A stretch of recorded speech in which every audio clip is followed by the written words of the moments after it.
Hello dear students, एक फूल की चाय कविता के बचे हुए प्रश्नों के उत्तर जिन्हें आज हम पूरा करेंगे। वीडियो थोड़ा बड़ा होगा क्योंकि आज हम करने वाले हैं सभी प्रश्नों के उत्तर, इसलिए वीडियो को पूरा देखें और यदि वीडियो पसंद आता है तो लाइक करें, दोस्तों के साथ शेयर करें और यदि अभी तक चैनल को सब्सक्राइब नहीं किया है तो जल्दी से सब्सक्राइब कर लीजिए, बेल आइकन को प्रेस कर लीजिए। तो आइए शुरू करते हैं आज की क्लास। पहला प्रश्न है, इस कविता का केंद्रीय भाव अपने शब्दों में लिखिए। बच्चों, एक लॉन्ग क्वेश्चन जरूर आपकी परीक्षा में आता है, इसके आपको 5 नंबर मिलते हैं। लॉन्ग क्वेश्चन यानी ऐसे टाइप क्वेश्चन जिसे हिंदी में हम निबंधात्मक प्रश्न कहते हैं। इसका आंसर हमें डिटेल में यानी विस्तृत रूप में देना होता है। आइए देखते हैं एक फूल की चाय कविता का केंद्रीय भाव।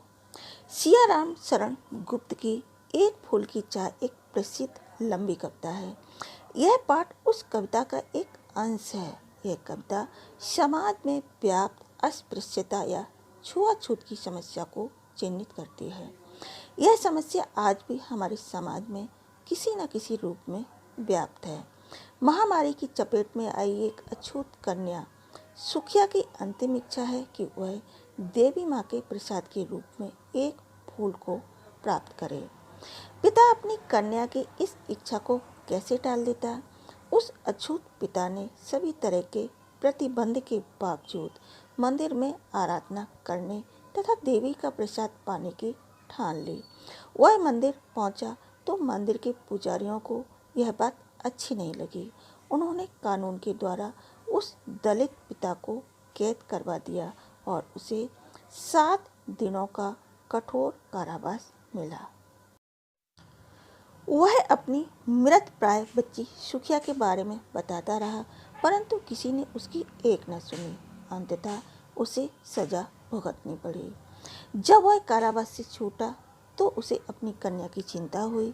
वह भागा भागा घर आया तो उसे ज्ञात हुआ कि उसकी कन्या मृत्यु को प्राप्त हो गई है और उसे लेकर परिवारजन शमशान गए हैं। वह जब शमशान पहुंचा तो पाया कि उसकी कन्या राख की ढेरी बन चुकी है। वह कन्या के वियोग में तड़पता रहा और कन्या के लिए कुछ न कर पाने का अवसाद आंसू बनकर निकल पड़ा। अवसाद मीन्स दुख होता है। इस प्रकार कवि ने इस कविता में सामाजिक विषमता एवं अस्पृश्यता का बीभत्स एवं मार्मिक पक्ष प्रस्तुत किया है। केंद्रीय भाव से मतलब मूल उद्देश्य कविता का क्या है, कवि ने इस कविता के माध्यम से क्या कहना चाहा है, ये सारा कुछ आपको केंद्रीय भाव में लिखना होता है।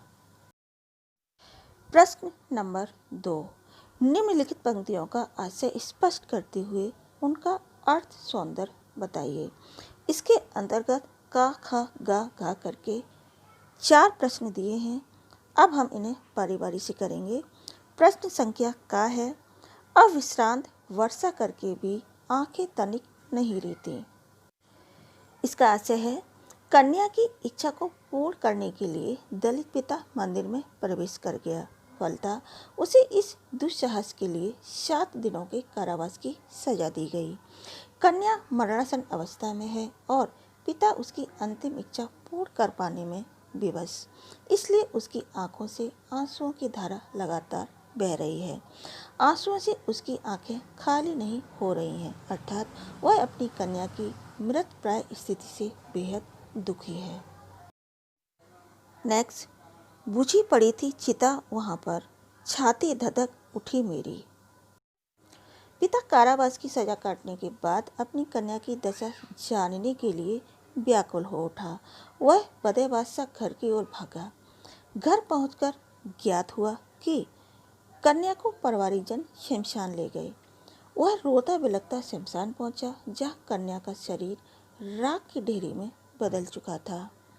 अपनी कन्या की बुझी हुई चिता देखकर उसका हृदय धधक उठा, मन आंतरिक पीड़ा से भर उठा।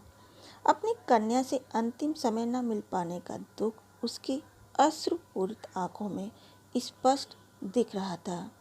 एक पिता का हृदय चीत्कार कर रहा था। काफ़ी मार्मिक पंक्तियाँ हैं।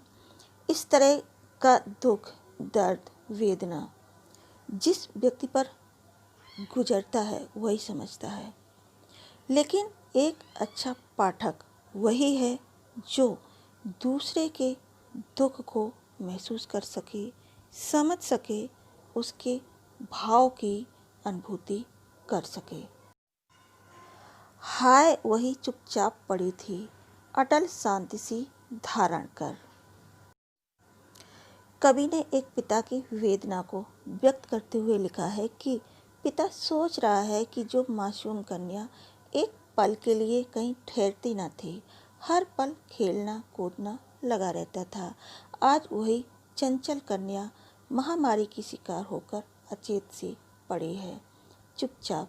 यह शांति इतनी मारक थी कि कन्या के पिता का हृदय तार तार हो रहा था।